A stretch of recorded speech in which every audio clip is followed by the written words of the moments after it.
이제 442페이지 명예에 관한 죄 펼치시고요. 자, 명예훼손죄는 제가 아주 기가 막히게 설명드릴 테니까 요걸 잘 이해하시면은 문제 다 풀립니다. 자, 명예훼손죄 기본 구도는 이제 이렇게 돼요.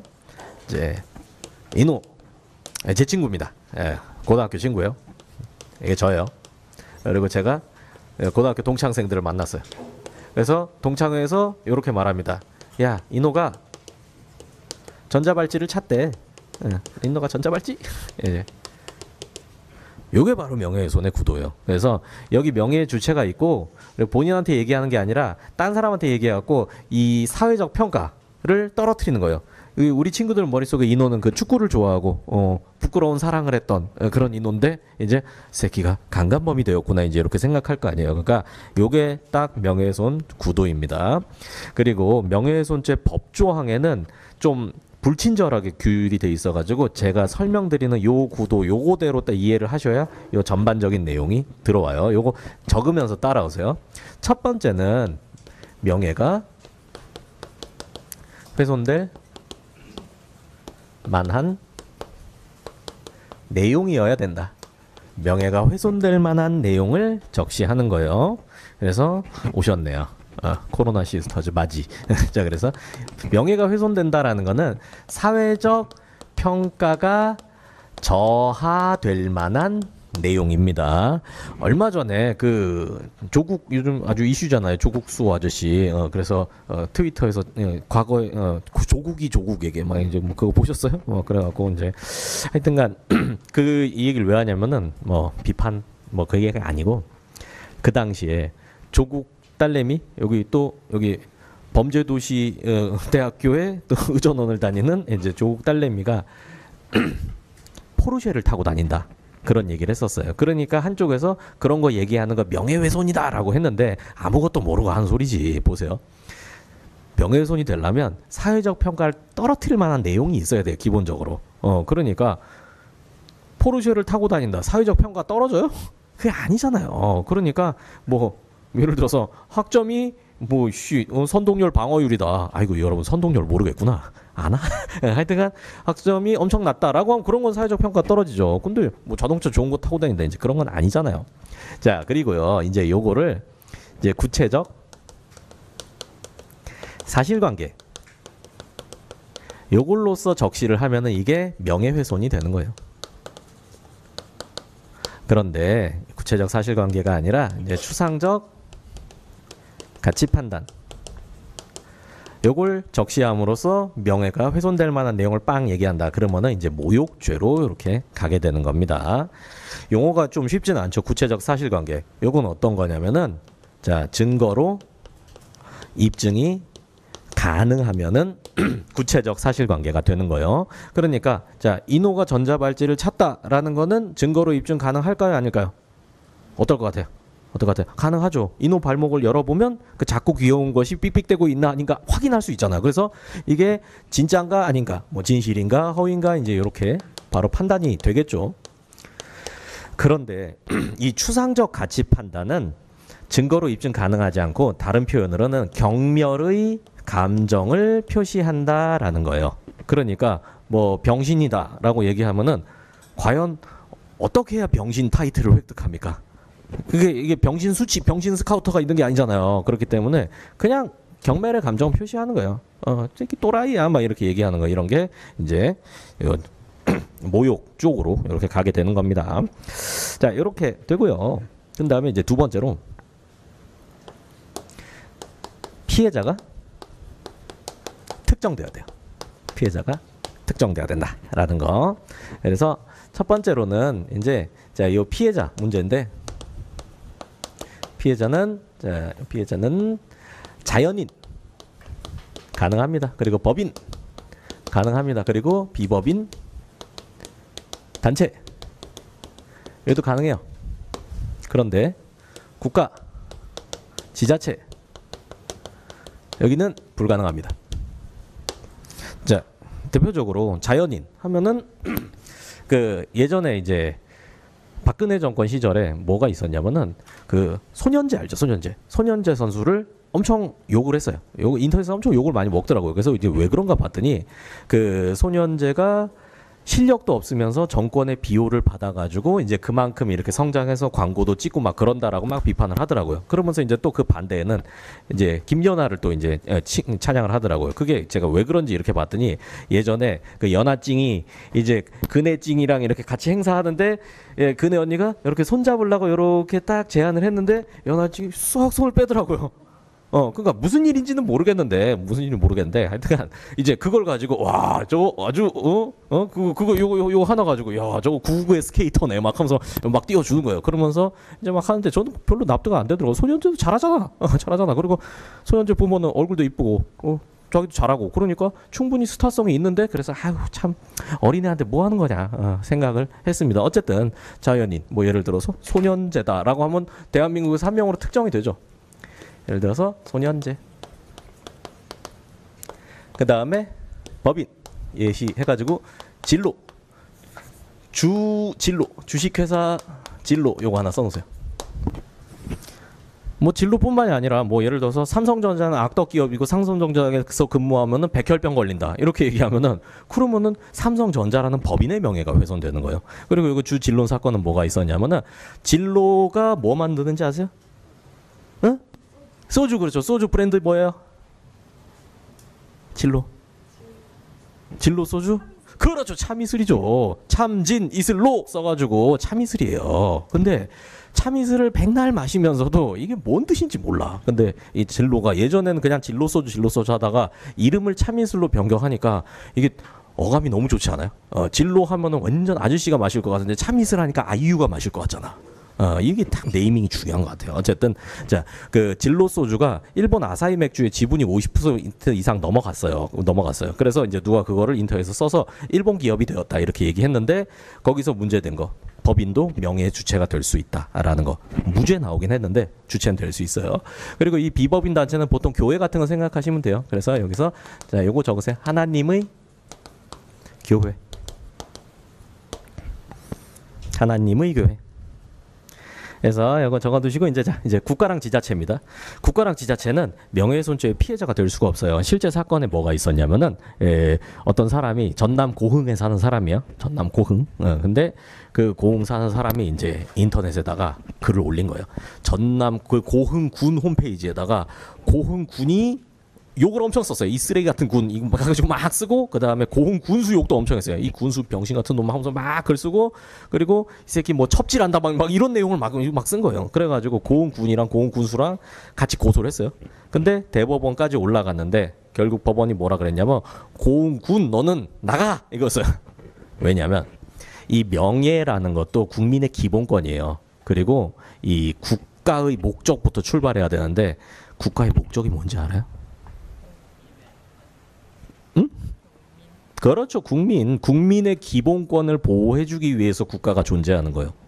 그런데 국가가 나서서 지 기본권 보호해달라 그러면 앞뒤가 안 맞잖아요. 그렇기 때문에 법원에서도 야, 넌 꺼져! 이제 이렇게 한 거예요. 그래서 고흥군은 나갔어요. 그리고 고흥군수 같은 경우엔 여기 해당되잖아요. 근데 이거 조금 이따 나오겠지만 이제 그 공인 같은 경우에는 조금 명예훼손의 성립 범위가 조금 줄어들어요. 그냥 우리 같은 보통 사람들이야. 그냥 뭐 명예 보호해주지만 공인 같은 경우에는 어느 정도 감수해야 된다. 이런 법리를 법원에서도 이제 그렇게 보고 있습니다. 그러니까 이제 뭐 국가 정책을 결정한다. 뭐 예를 들어서 대통령이다라고 하면은 아유 저 무능한 새끼 막 이렇게 얘기해도 그거는 직무와 관련해서 그 정도 책임을 맡고 있기 때문에 그 정도는 판단할 수 있다라고 하는 거예요. 그래갖고 조금 범위가 줄어들긴 하는데 아무리 공인이라도 완전히 그냥 쌍욕을 먹을 이유는 없잖아요. 그러니까 직무에 대한 그런 평가에서 비롯된 비하 발언 요 정도까지는 봐주는데 근데 완전 개인에 대한 인신공격 뭐 부인이 셋이다 막 이런 거는 직무랑 관련 전혀 없잖아요. 그러니까 그런 거는 명예훼손이 될 수 있습니다. 그리고 그런 것도 있어요. 요즘에는 그 어그로 끌면 범위 줄어들어요. 실제로 어떤 걸 하냐면은 이제 기획 고소라 그래서 한 명 이제 여기 이제 있어요. 어그로꾼이 하나 있고 이제 변호사랑 딱 결탁을 합니다. 그래서 여기서 이제 어그로를 끌어요. 뭐 이제 트위터나 뭐 이제 페북이나 이런 데다가 사람들이 욕 먹을 만한 짓을 해서 올리는 거예요. 그럼 사람들이 댓글로 욕을 엄청 할 거 아니에요. 그러면 보세요. 얼굴이 딱 드러나 있기 때문에 대한민국의 한 명으로 딱 특정이 돼요. 그리고 자연인이잖아. 그러면 이제 우리 둘이 어떻게 하냐면 거기 댓글 딱 캡처해가지고 그 사람 이제 정보 조회 신청해가지고 딱 집에다가 이제 뭐 보내는 거예요. 당신 고소할 거다. 근데 혹시나 합의할 생각이 있으면 다시 단문 보내라. 그러면은 100에 한 90 정도는 아무 생각 없이 써요. 아무 생각 없이 거의 100% 거의 다 아무 생각 없이 욕 받고 그런 다음에 그거 오면 이제 그때 헉 해가지고 자기 쓰는 커뮤니티에 가서 뭐 어떻게 해 나 어떻게 해 막 그러면은 뭐 이제 댓글 막 달리죠. 안녕 잘 가 막 하면서 그렇게 되는 거죠. 그러면 이제 그렇게 하면은 보통 학생 같은 경우에는 한 50만 원 정도 해주고 직장인 같은 경우에 한 200만 원 정도 이렇게 받는 거예요. 그래서 어그로 한번 제대로 끈 다음에 이렇게 쫙 긁으면은 한 5억 10억 모이거든요. 그럼 이렇게 나눠 가지는 거죠. 무시무시하죠. 그러니까 이제 여러분도 중요한 건 뭐냐? 인터넷에 글 쓰지 마세요. 댓글 쓰지 마. 쓸데없는 댓글 쓰지 마요. 그러니까 필요한 것만 딱 하세요. 필요한 것만. 자, 어쨌든 여기로 다시 돌아와가지고 피해자 요겁니다. 그 다음에 두 번째로 이제 특정 말씀드릴게요. 특정은 이게 구체적으로 보면은 조금 다르지만 이제 처음에 공부하시니까 이렇게 생각하세요. 딱 대한민국에서 한 명으로 딱 찍을 수 있으면 특정된다. 이렇게 생각하시면 돼요. 그래서 대한민국에서 한 명으로 딱 특정할 수 있는 방법은 뭐가 있냐면 사진 같은 거 있어요. 사진이 딱 이게 있다라고 하면 그 밑에 욕 댓글 달면은 바로 들어가는 거예요. 바로. 왜냐하면 대한민국에서 요 사진 찍은 사람 딱 한 명뿐이 없잖아요. 그리고 뭐 이름. 근데 이름만으로는 조금 부족할 거예요. 만약에 이름인데 뭐 소년제다라고 하면 딱 특정되죠. 그런데 뭐 그냥 이제 그렇게 유명한 정도가 아니다라고 하면은 뭐 주민번호라든가 뭐 이제 이런 것까지 같이 해서 어쨌든 특정될 수 있으면은 이제 그러면은 명예훼손죄가 성립할 수 있다라는 겁니다. 그런 다음에 이제 이니셜이나 닉네임 같은 거.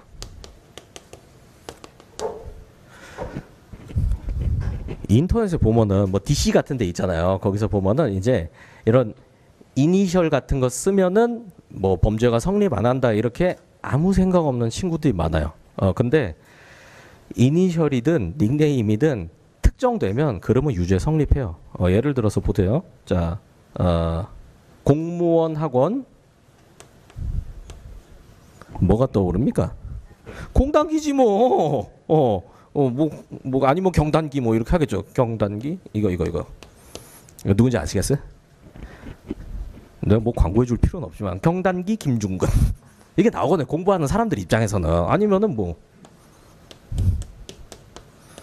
여러분 누군지 알지. 알지. 그러니까 이제 그냥 이렇게 딱 하면은 특정이 돼요. 그리고 여기서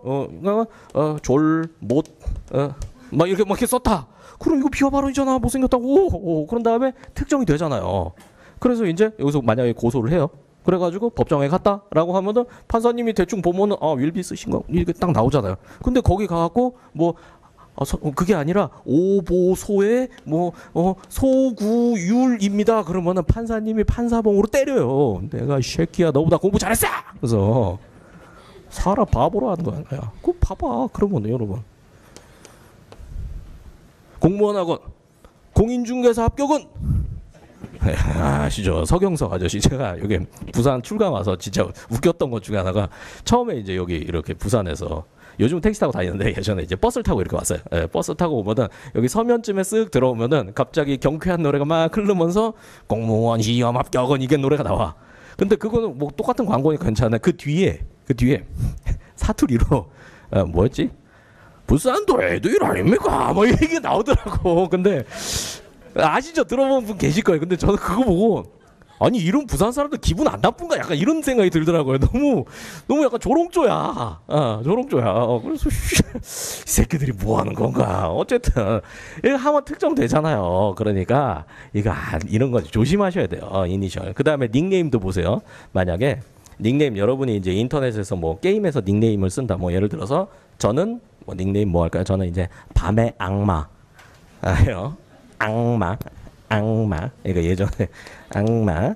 그리고 뭐 우리 선생님은 뭐 할래요?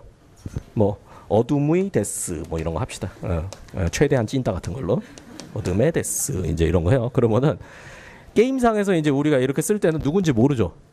근데 생각해 보세요. 정모하고 나서 욕하면 특정돼요. 뭔지 아시겠죠?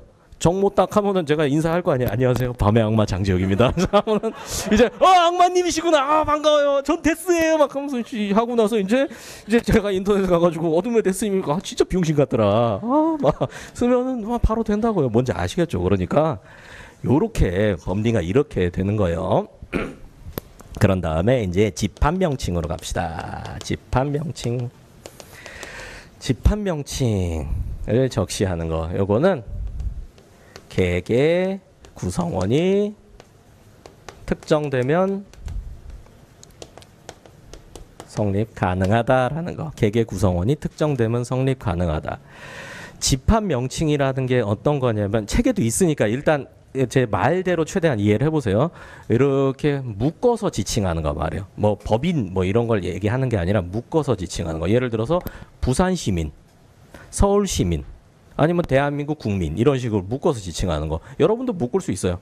한국경찰학원 수강생들 이렇게 묶을 수가 있죠. 근데 그렇게 집합 명칭으로 적시를 했을 때 개개 구성원이 특정이 안 되면 그 명예훼손죄가 안 돼요. 예를 들어서 제가 이제 부산 와서 또 느낀 게 뭐냐. 부산 여기 레이서의 기질이 있구나라는 거.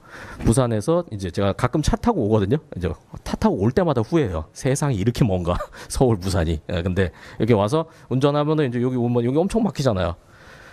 분명히 옆에 없어. 그래서 왼쪽 깜빡이를 탁 켜고 보면 차가 와 있어요.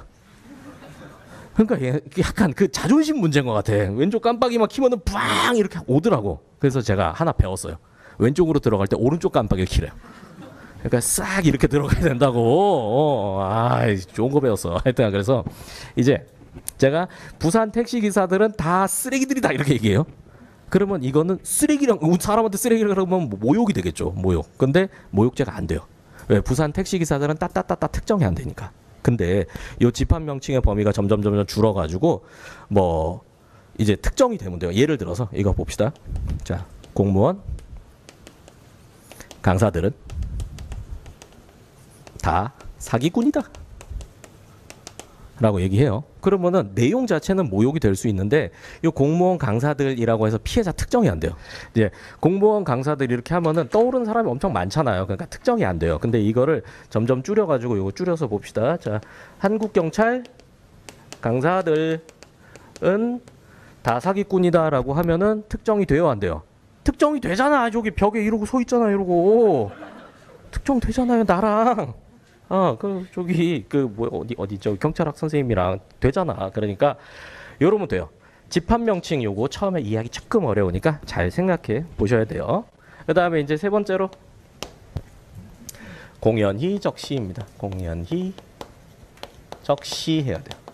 첫 번째로 쉬운 거 적시부터 봅시다. 적시는 이제 지적 표시한다는 뜻이에요. 그래서 그냥 뭐 말로 하거나 글로 쓰거나 다 됩니다. 적신 별로 문제 없고 공연히가 어려워요. 공연히의 의미는 자, 불특정 또는 다수인이 인식 가능하게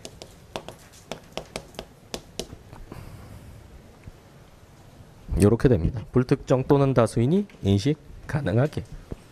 오이씨, 놀라라. 근데 이게 학설은 어떻게 보냐면은 학설은 불특정 또는 다수인이 직접 인식 가능하게 적시해야 된다. 직접 인식 가능성설을 취하는 반면에 판례는 불특정 또는 다수인에게 전파가 가능하게 적시됐으면 오케이다라고 봐요. 둘의 차이는 뭐냐면 한 사람한테 말했을 때요. 예를 들어서 여기 요 착하게 생긴 요 분이 발목에 전자발찌가 있다고 해봅시다. 그럼 제가 요 분한테 귓속말로 얘기해요. 옆에 아저씨 전자발찌 보셨어요? 뒤진다 막 쓰레기 새끼야 막 얘기를 해요. 그러면은 이제 이렇게 한 사람한테 적시했을 때 학설 입장에서는 공연성이 없다라고 봐요. 공연성이 없다. 왜? 불특정 다수인이 직접 인식 가능하게 제가 이렇게 마이크로 막 전자발찌다 막 이렇게 하면 돼요. 실제 아니에요. 여기 보세요. 발목 깨끗하잖아. 근데 한 사람한테 얘기하면 학설은 안 되는데 판례는 돼요. 판례는 기본적으로 요 전파가 가능하게 우리는 이제 판례가 중요한데 자 전파 가능성 적어드릴게요. 원칙적으로 전파 가능성이 있다라고 봐요. 근데 예외적으로 없는 경우가 있고 그 예외적으로 없는 경우의 첫 번째가 피해자와 친분 관계가 있을 때 이걸로 봐요. 자 보세요. 지금 여기 계신 여러분 같은 경우에는 막 엄청난 친분 관계까지는 사실 없잖아요. 그냥 어느 정도 알고 있는 그 정도 사이니까 요 사이에서 전파 가능성이 짱이에요. 여기서는. 만약에 여기가 그런 정보를 알게 됐어요. 그러면은 옆에다가 얘기를 하고 싶죠. 언니, 저 인간 전자발찌 찼대요. 막 하면 얘기하잖아요. 언니만 알고 있어요? 그러면은 알았어, 비밀로 할게. 한 다음에 바로 옆에 얘기하죠. 그래서 어느 순간 되면 전부 다 알아요. 전부 다 알아. 그러니까 우리는 원칙적으로 우리는 이게 남의 비밀 알면 얘기하고 싶잖아. 그러니까 법원에서 알고 있어요. 뭐요? 떠든다라는 거. 생각해 보세요. 여러분이 중학생이에요. 근데 누가 아침에 와가지고 야 너만 알고 있어. 그러면서 야 어제 수학 선생님이랑 체육 선생님이랑 저기 창고에서 하는 걸 누가 봤대. 얘기를 들었어요. 그럼 야 비밀 지켜. 그럼 알았어. 한 다음에 비밀 지킬 거예요? 이걸 어떻게 지켜? 이걸 어떻게 지켜? 그럼 얘기해야지. 이거는 얘기하라고 말한 건데. 그러니까 원칙적으로 전파 가능성이 있는데 피해자 친분 관계에 있으면 없다라고 봐요. 그러니까 만약에 제가 이분의 전자발찌 사실을 이분 어머니한테 얘기하는 거예요. 어머님, 아드님이 전자발찌를 차셨더군요. 그러면은 엄마가 전파해요? 안 하겠지. 엄마는 부끄러우니까 막 부녀회 가가지고 우리 아들이 전자발찌 찼잖아요. 막 안 할 거 아니에요. 그러니까 이렇게 보는 거예요. 그 다음에 이제 두 번째로는 자 피해자 본인에게 적시한 경우에 피해자 본인에게 실제 사건이었는데 피해자 본인한테 야 너 유부남 만난다며 이제 이렇게 얘기를 한 거예요. 근데 쥐가 막 얘기를 했어요. 딴 사람한테 나 유부남 만난다. 그 다음에 딴 사람들이 야 너 유부남 만난다며. 그러니까 절 고소한 거야. 얼마나 황당해. 그러니까 피해자 본인에게 이건 아니고 이제 세 번째로는 자 기자 저널리스트입니다. 기자에게 적시 시 다른 기준으로 합니다. 이 다른 기준은 뭐냐면은 기사화 여부예요. 기사화 여부. 기사화 여부. 그래서 기자한테 적시했을 때는 기사화를 했으면 전파 가능성이 있고 공연성이 있고 기사화 안 했으면 없고 이렇게 됩니다.